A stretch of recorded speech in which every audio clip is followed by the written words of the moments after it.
The main reason for today's Security Council. We need to listen to our colleagues and define future steps in that direction.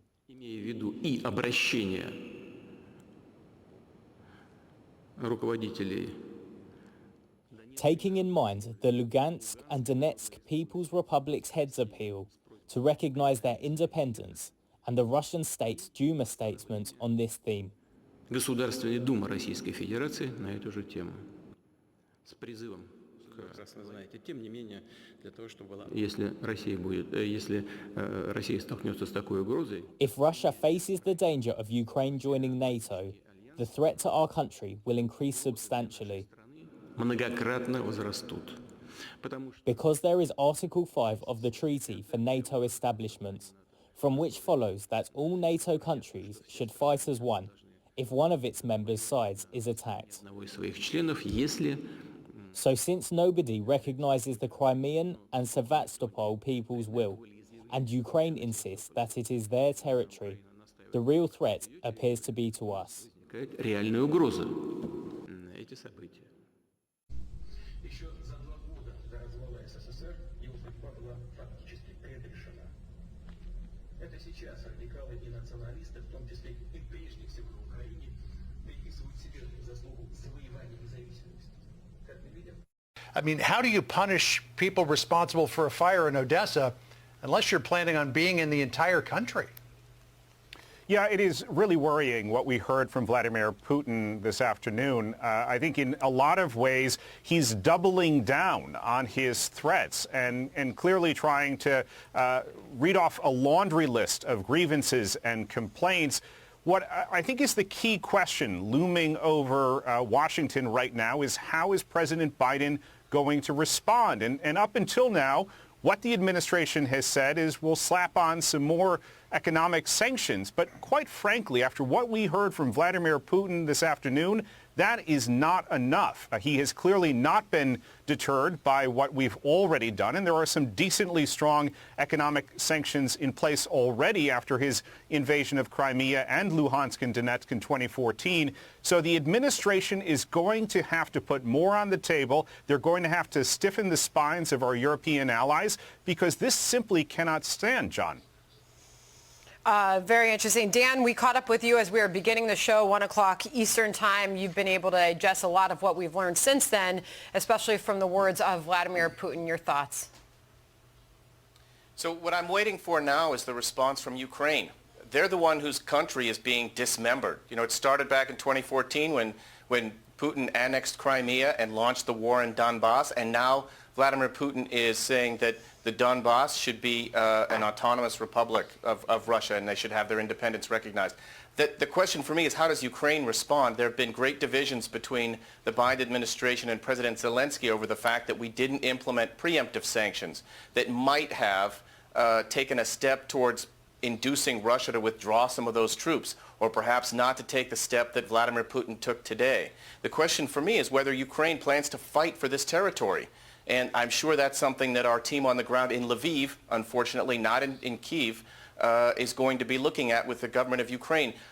Frankly, this is not a time for our embassy to have departed Kyiv and moved to Lviv. They should have remained in Kyiv to do their diplomatic work. It's going to be far more difficult for us right now to manage our affairs with Ukraine, being so far to the west and really out of the loop with all of the government officials with whom we need to engage at this very perilous moment.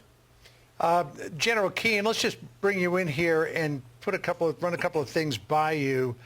Putin saying if Ukraine gets weapons of mass destruction, the global situation will change drastically. We cannot ignore this. He says Ukraine is flooded with Western weapons in recent months. Also saying nuclear weapons amount to preparation for attack on Russia. He wants to keep Ukraine from becoming a threat to Russia vis-a-vis NATO. Read the tea leaves for us, General. Where do you think this is headed? Well, I think it's clear. I mean, I read through, some of the analysis and the snippets that came out of the speech on Reuters, and it's clear he's building a case not to just occupy the Donbass region or even build a land bridge to the east, to Crimea, he's building a case to occupy Ukraine. I mean, that's what that whole speech was about. Certainly not just a limited military attack to secure much of the territory he already owns and expand it. And I think that was clearly identified by the United States intelligence services, and I agree with the Biden administration in releasing that information to take away Putin's element of surprise and also to take away any sense of legitimacy here by us, the United States, conducting our own information campaign against him. And I think we correctly identified that his strategic intent here is to take control of Ukraine. And I think that speech is really all about that. I mean, it's dripping with the emotion that he feels personally about Ukraine. And that is what Sandra so correctly identified in the July 12 5,000-word memo, much of it penned by himself, according to sources in his own language. And secondly, while Ukraine has ideological overtones to it, it's a democracy, and he doesn't want that, certainly, and he doesn't want that kind of impact on his own people. It also has geopolitical issues because he wants Ukraine to look to Russia and not to the West.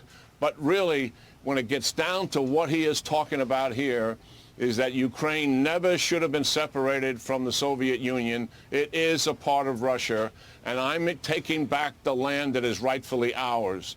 That is what this is about. I believe it will be a phased operation. We'll see if that unfolds. It'll start in a very minimal, limited way, but it will likely expand over a series of days. And I agree with you, John. I mean, we're waiting to see what the Biden administration is going to do now. They have forecasted this correctly, and they deserve credit for that. But now it's up to them. What are they going to do about it? We already know for a fact that they've squandered many of the opportunities that were afforded to them, because this began in March, so our viewers recall, with the 90,000 occupation last March of 2021, when they encroached on Ukraine's border, and we did nothing.